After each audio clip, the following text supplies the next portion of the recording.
నేను మర్చిపోయినా మీరు మర్చిపోయిన ఎవరు కదా. అంటే ఇది మన 11వ సంవత్సరం, వారు 11కి అంకితం చేశాం.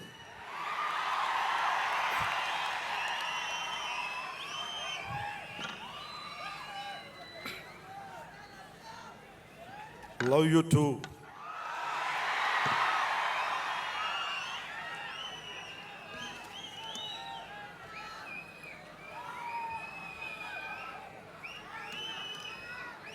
అలాగే ఈ సభకి పోలీస్ వ్యవస్థ మీకు తెలుసు, మనం ఎంత నలిగిపోయామో.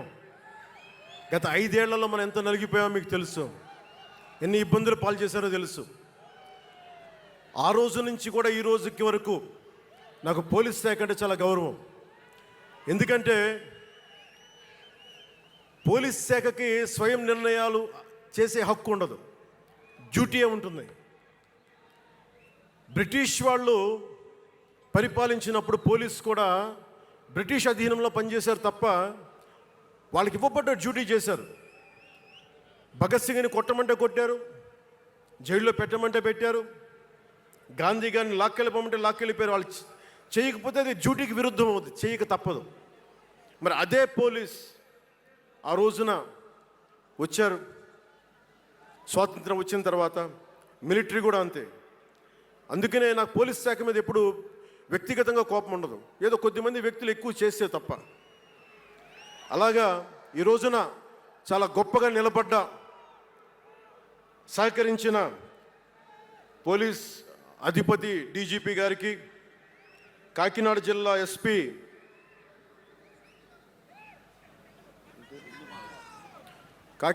ఎస్పీ బిందు మాధవ్ గారికి, కలెక్టర్ శ్రీ షణ్మోహన్ గారికి, రెవెన్యూ అధికారులకు, ఇతర పోలీస్ అధికారులకు, మున్సిపల్ అధికారులకు, బందోబస్తు డ్యూటీకి వచ్చి అన్ని జిల్లాల నుంచి వచ్చిన నలిగిపోయి ఎండలో ఉన్న నా కానిస్టేబుల్ సోదరులకు, ప్రతి ఒక్కరికి పేరు పేరున నా హృదయపూర్వక ధన్యవాదాలు, హృదయపూర్వక కృతజ్ఞతలు.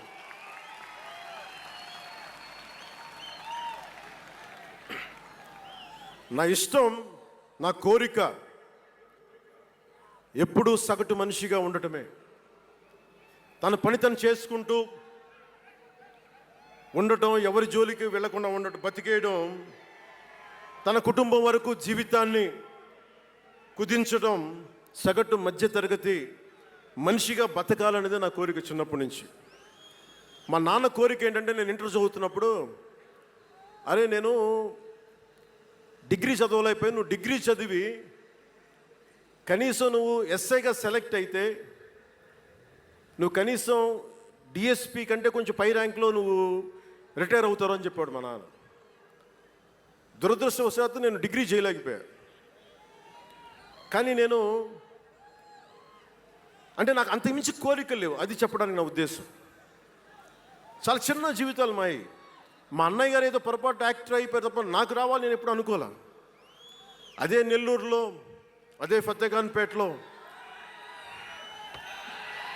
చిన్న ఇంట్లో ఇంకొక మామిడి మొక్క ఉంటే బాగుంటుంది అనుకున్న కోరిక తప్ప కోట్లు సంపాదించాలి, పేరు రావాలని ఎప్పుడు ఆశించాల. సో నన్ను ఎలా పెంచారు మా ఇంట్లో అంటే మీరు ఆశ్చర్యపోతారు.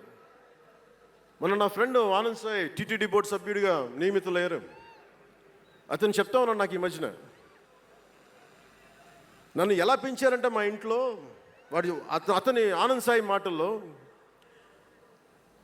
చిన్న తంబి అని తమిళ సినిమా ఉంటుంది, మన తెలుగులో చంటి అని సినిమా తీశారు. చిన్న తంబి కదా ఆనంద్, అవునా? అందులో హీరోయిన్ని ఎలా పెంచుతారు ఇంట్లో నుంచి బయటికి వెళ్ళకుండా, చంటిలో హీరోయిన్ మీనాని ఎలా పెంచారు ఇంట్లో నుంచి బయటికి వెళ్ళకుండా, మా ఇంట్లో నన్ను అలా పెంచారు. వీడి బయటికి వెళ్తే ఏమైపోతాడో, సున్నితమైన వ్యక్తి, వీడికి ఆస్తమా ఉంది, వీడికి ఇలాంటి పరిస్థితుల్లో నన్ను ఇంట్లో నుంచి కదలనివ్వకుండా, ఎక్కడికి వెళ్ళనివ్వకుండా, ఎక్కడికైనా బయటికి వెళ్తే పంపించారు. ఒకరోజు చెన్నైలో నేను అన్నానగర్లో కంప్యూటర్ ప్రోగ్రామింగ్ కోర్స్ చేసేవాడిని. ఓ సంవత్సరం పాటు ఆ ప్రోగ్రామ్ ఫైనల్ చేసే పరిస్థితుల్లో టైం 10:30 అయింది, 10:30 రాత్రి. ఇంటికి వెళ్ళడం గంట లేట్ అయింది. అంటే మనం సాయంత్రం 6 గంటలకల్లా వెళ్ళిపోవాలి. ఆ రోజు 10:30కి వెళ్తే చెప్పా పెట్టకుండా మన కొంచెం లేట్ అయింది ఎగ్జామ్స్ వల్ల. ఇంటికి వెళ్ళేటప్పటికి ఎలా ఉంది అంటే, ఇంట్లో ఆడపిల్ల వెళ్ళిపోతే ఇల్లు ఎలా ఉంటుందో, 10:30కి నేను ఇంటికి వెళ్తే మా అన్నయ్య షూటింగ్ నుంచి క్యాన్సిల్ చేసుకొని వచ్చేస్తా ఉన్నారు. మా వదిన ఇంట్లో హాల్లో ఉంది, మా నాగబాబు వీధి బయట తిరుగుతూ ఉన్నాడు. మొత్తం అందరూ ఏమైపోయాడు, ఎక్కడికి ఏమైపోయాడని. నేను ఎగ్జామ్ రాసి వస్తున్నాను, బస్సులు దొరకలేదు నాకు, 2 బస్సులు మారి రావాలని చెప్పాను. నాకు కార్లు లేవు ఆ టైంలో. అంటే అలాంటి నన్ను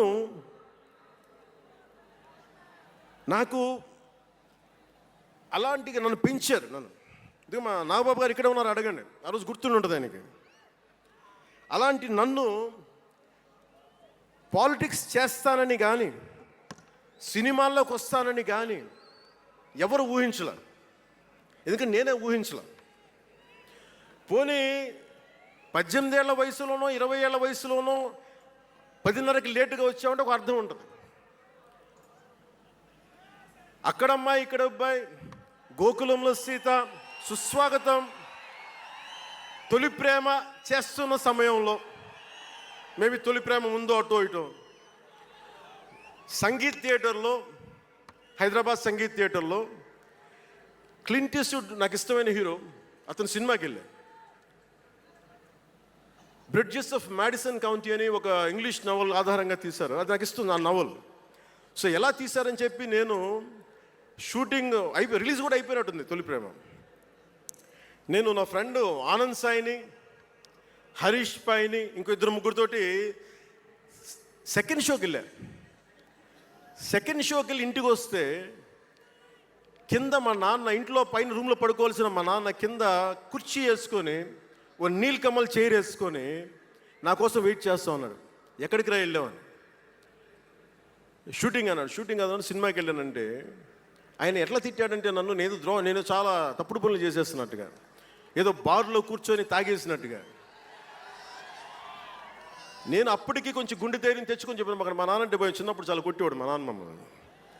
ఆ భయం నన్ను కొట్టింది తక్కువ, కానీ మా అన్నయ్యని కొట్టింది ఎక్కువ.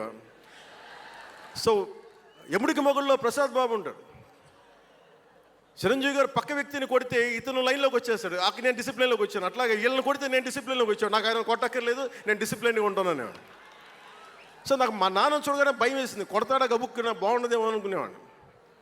నేను చెప్పాను, కొంచెం బలం తెచ్చుకొని 3 సినిమాలు హిట్లు వచ్చినాయి, 4వ సినిమా రిలీజ్ అయ్యి హిట్ అయింది తొలి ప్రేమ. నాన్న నేను హీరో నన్న సంగతి కూడా మర్చిపోకు, నువ్వు అర్థం చేసుకో అని చెప్పాను. ఇంకా ఎక్కువ తిట్టాడు.